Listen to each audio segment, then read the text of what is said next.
I'm a people person. Yeah, the rest of us work in a zoo. We're all people persons. These are nonsensical statements in what you call frivolous communication. When people ask me, this morning someone said, "Good morning," I said, "It sure is." They may not agree with my statement, but at least they won't dump their negativity on me. I'm at least at break even. If you want to arrest other people contaminating your mindset with their own garbage, stop it. How are you doing? Incredible, but I think I'm improving. They'll walk away. They wonder what you're smoking. After a while, it becomes a habit. So watch me carefully. Every idea you have ever had as a thought since birth, every thought, every idea manifests into habits, into behavior. Manifests into habits.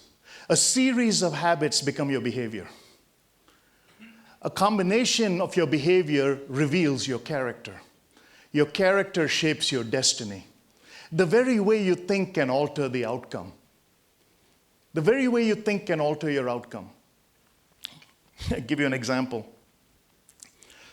When I first went to the West, I had this stigma that I cannot stand next to the people because that's how I was raised. My mentor was much older, much wiser. But my business cards had his name and my job was to be his assistant.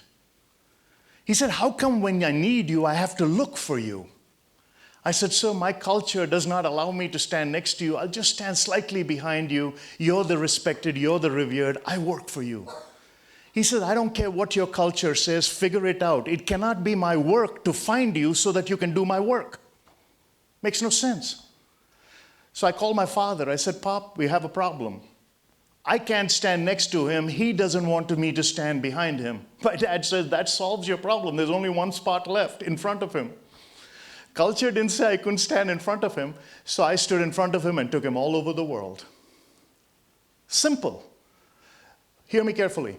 In the world you and I live in, perception is fact. Fact is never fact. We think something's going to happen, and it never happens. Psychologists will say 77% of our thinking is negative. Coulda, woulda, shoulda, hesitation hill. They also say that 77% of most illnesses are psychosomatic. Get over it kind of thing. Now, is it really that simple? Trust me, it's not easy, but it is simple. Let me introduce you to the next character. His name is Andrew Carnegie. How many of you manage teams or at least have a group of people reporting to you? A few of you? How many of you will not raise your hand no matter which question I ask? Okay, that's the rest of you. Okay, we at least got that accomplished. Now, Andrew Carnegie was a self-made millionaire. He came to America broke in the 1850s. The Carnegie Foundation is named after him. Carnegie Hall, where most musicians want to play, is all endowed by his foundation. In the late 1800s, he had 43 millionaires working for him. So the question was, how did they get to be millionaires? Because he says they were not millionaires when they came to work for me. Well, how did they become millionaires? This principle will work everywhere, even without the money reference. He says you develop people the same way you mine for gold. When you have to find an ounce of gold, you have to move a ton of dirt to get the ounce of gold. But the objective of the exercise is never the dirt. It is always the ounce. In everyone here and everyone around this hospital and this campus and the education and everyone here, there is gold. There is gold. One of the things that I will encourage you to do today that you can implement, everybody you meet, I did it in the elevator. If I see a person's name tag on them, I will flip the name tag over and simply ask, "Aapka shubh naam kya hai?" And proudly he'll tell you. Some mother named him. But in our restaurants, in our daily life, "Hey, come here." We just wave. We wave because it's a hierarchy.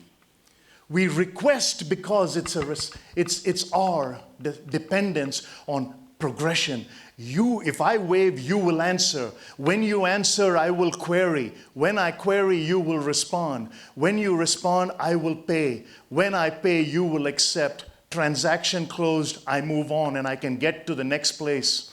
My belly is full, my wallet is lighter, but I have not impacted you.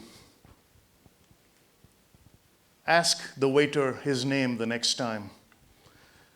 Dale Carnegie, in How to Win Friends and Influence People, said, to a person, the sweetest sounding word in the whole world is their name.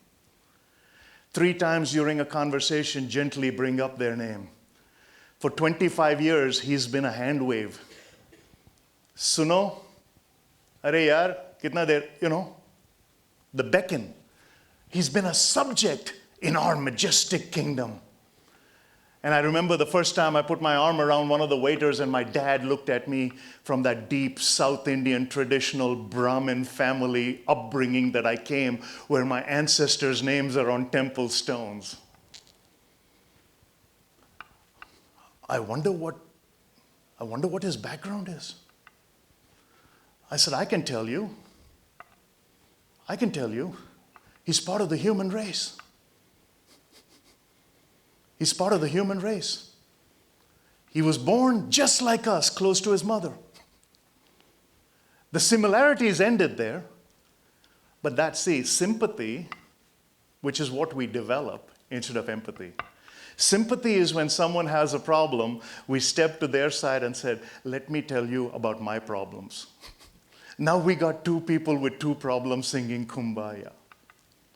Empathy is saying, I know how you feel. I've been there. I've found some solutions. I have some mentors. Let me help you. And you bring them to your side. Why then is it easier to practice sympathy than empathy? Empathy requires a little vulnerability on our part.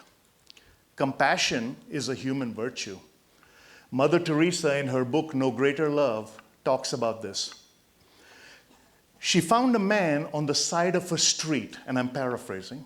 She said the hot Calcutta sun had melted the asphalt to the point where part of his body was now stuck to the asphalt. When we managed to peel him away with whatever resources we had, we left some of his body attached to the tar. Maggot-ridden as the body was, the man looked at me in my eyes and simply said this, I have lived the life of a dog on the street. I'm going to die looking into the eyes of an angel. Brief moment. She had something called the Hall of Dying. Contrary to public belief, it was not a religious thing that she did there. Wherever background you had, she just took care of you in those final moments to give you dignity in death. And then she handed you off to the relatives on the other side so they could take you and finish the rites in whichever way they chose. So some years ago, there was a revolt at the Hall of Dying. People said that we cannot have this next to another place which was considered a revered shrine.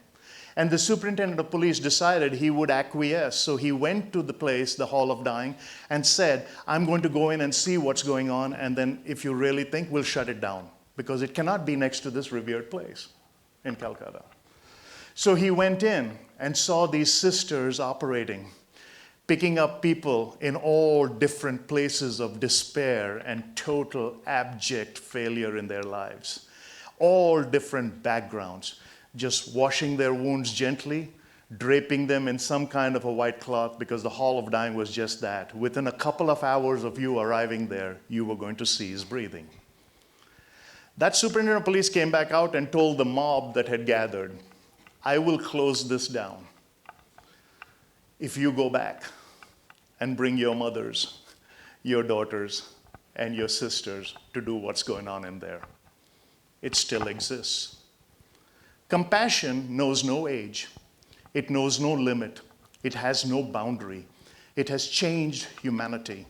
Let me introduce you to 2 doctors who you know very well because their practices have changed the face of medicine, or 2 researchers, so to speak.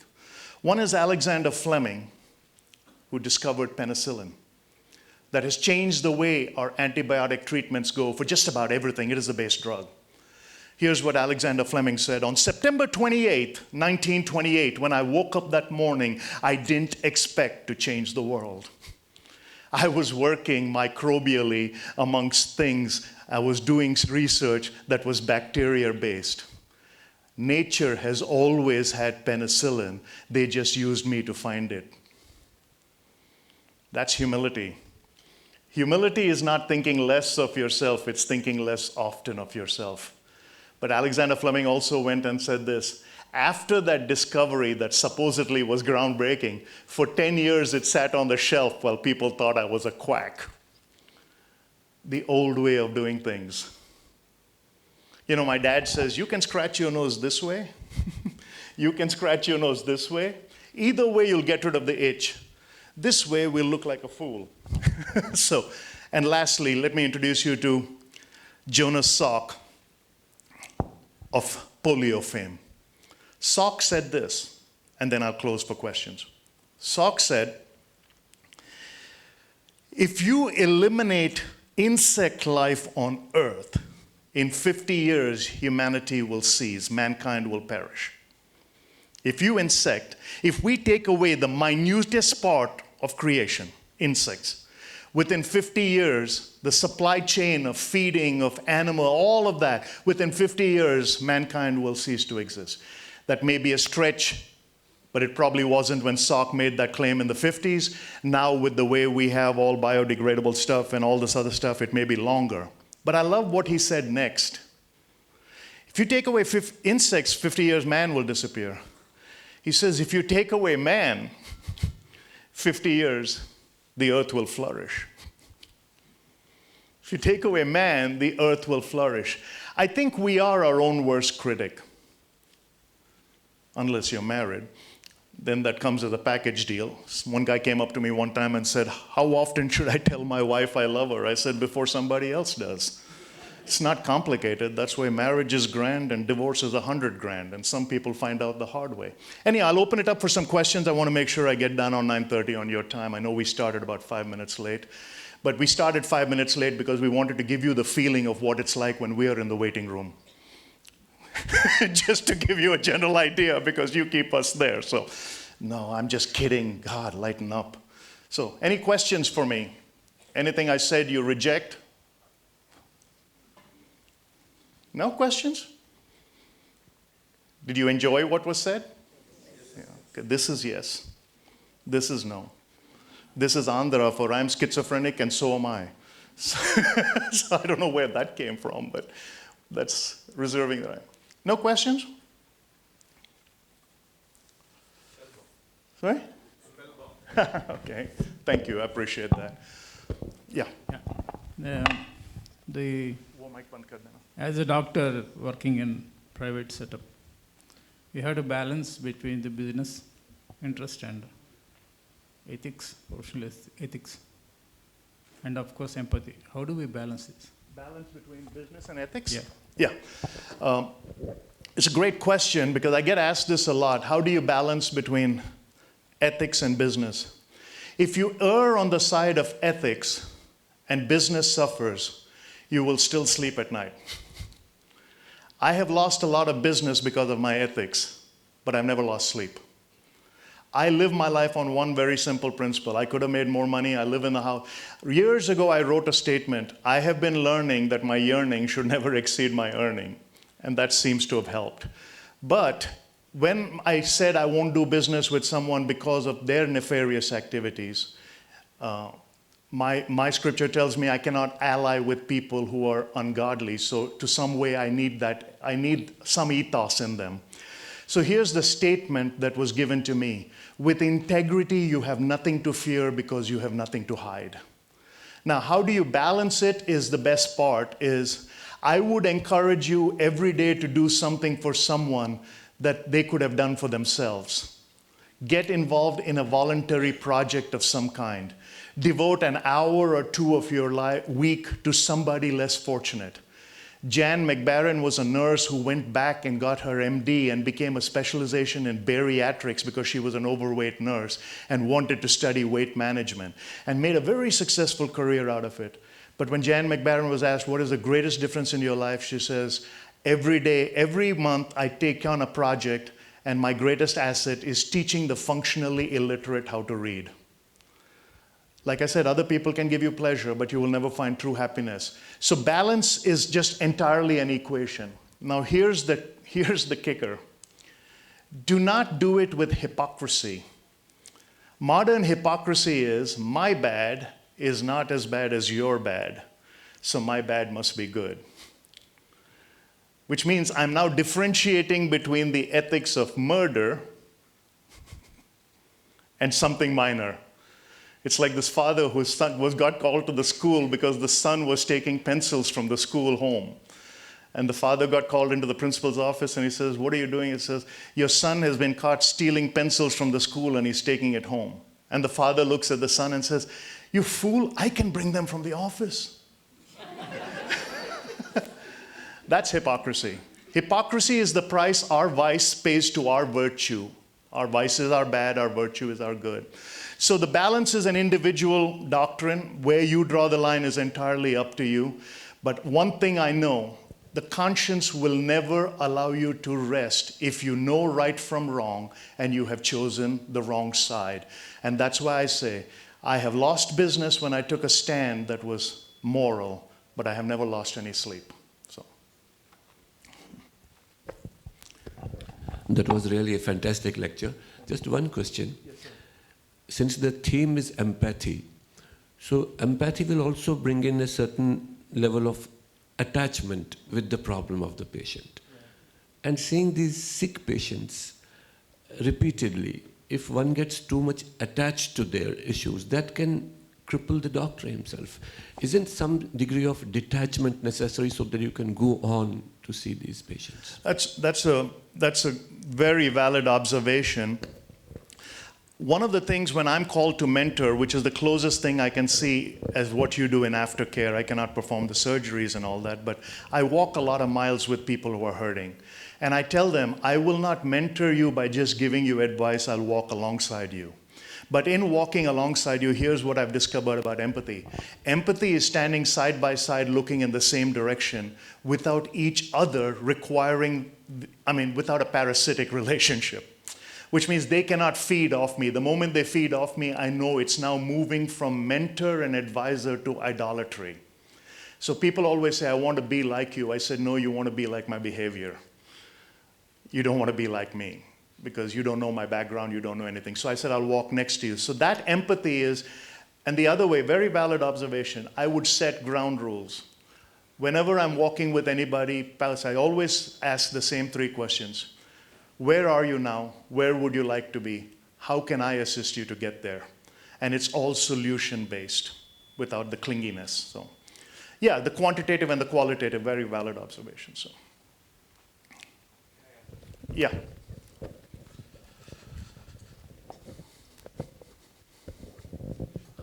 No, as doctors, you said you started with waiting because every patient complains about waiting against doctors. But then waiting is something universal phenomenon in any service department. We go to doctor, go to engineer, go to government office, everywhere waits. So how do you empathize a patient on the serial number 1 and a patient who is on 40? Yeah, and I like how you put it, where you couched the issue with everything else, okay? I want to ask you a question, and you don't need to answer it if you don't. There were about 2 people in the room when I walked in, and for me, that upset my apple cart because I'm usually the first one in the room. Now, the reason is not for any other reason except how I was corrected. Whether it works for you or not, I won't advise, but one day I was late for a meeting. This was 1992. And Mr. Ziegler looked at me and he says, you're selfish. I said, wait a minute. Don't call me selfish. I mean, if you call me selfish, you're blaming my character. If you call me indisciplined or tardy or lazy, then I can blame the auto rickshaw driver, I can blame the traffic, I can blame the weather, I can blame Hyderabad, I can blame the moon. By admitting to myself that I'm at fault, you have taken away any excuse I have. You're calling me late. He says, no, son, I'm not doing it to character assassinate you. I'm just telling you this. When you woke up this morning, you made a decision. Your time was more valuable than the rest of the world. And that's all it is. Now, how do you switch that? You try. Now, my wife, when I say 8 o'clock, it's 8 o'clock. In 37 years of marriage, I've never been able to move the needle to Lombardi time, but 8 o'clock means 5 to 8, just because I operate at 5 to 8. But she knows it's never 8:01. This is my associate Tychicus. I've been working with him 15 years. Ask him if there's ever a time he came to pick me up in the hotel when I was not already in the lobby. I will come and work in the lobby because my mindset is not to impress people. Hear me carefully. My mindset is to make sure that when I arrive, they realize that I care for them as much as they care for me. That's all. Now, within the context of India, I don't know if it'll ever work. We are putting satellites on the moon, but we can't get to work on time. We're watching a countdown clock and saying, Jai, Jai. We are tweeting the countdown clock saying, man, I can't wait for the soft landing on the moon, but I'm going to be late. What is that, a disconnect? I was in Flint, Michigan, and they started late. I went there at 7:30 for my talk. They said, you know, Indian community will only arrive around 8 o'clock. I said, then why put 7? He said, if we put 8, they'll come at 9. I said, then why did you contract with me and say 7 o'clock?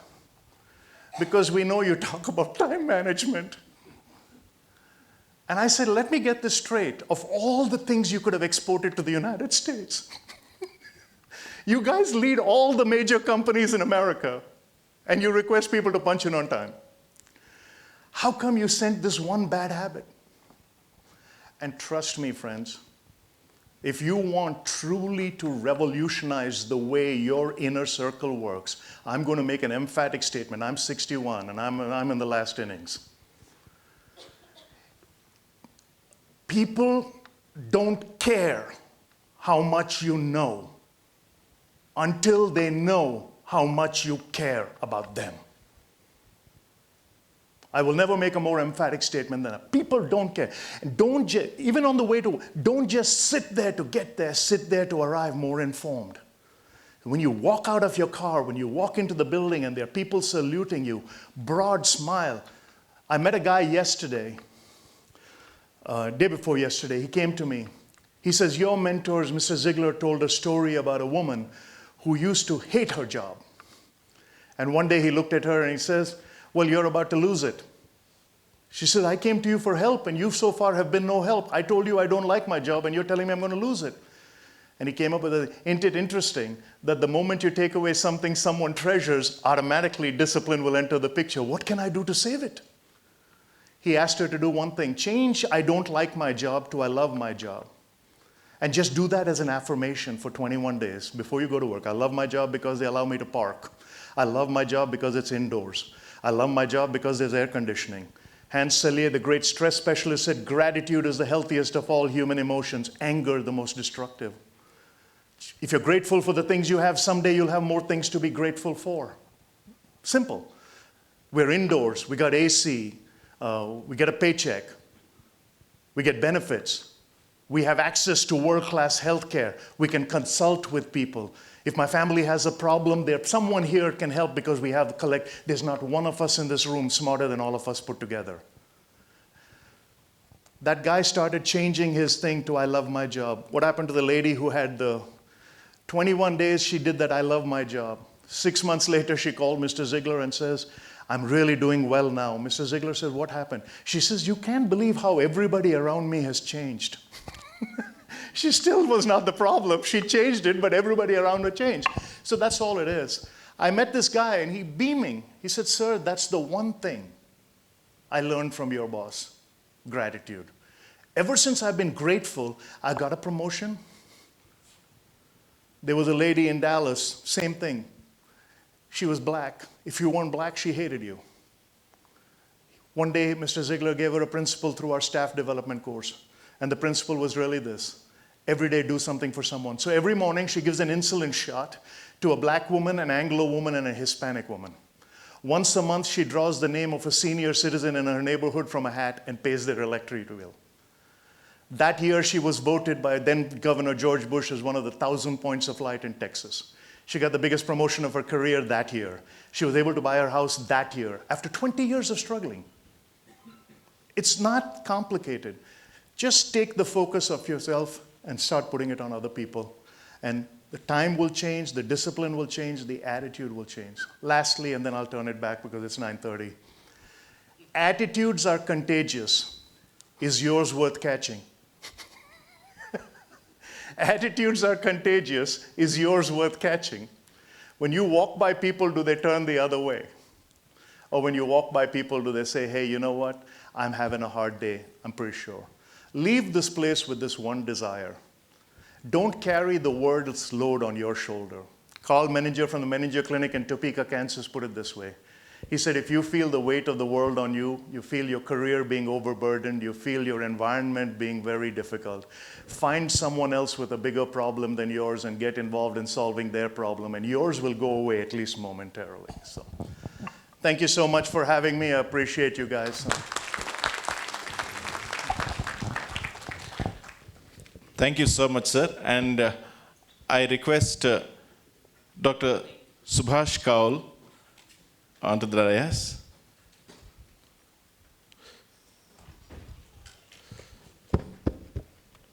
So please.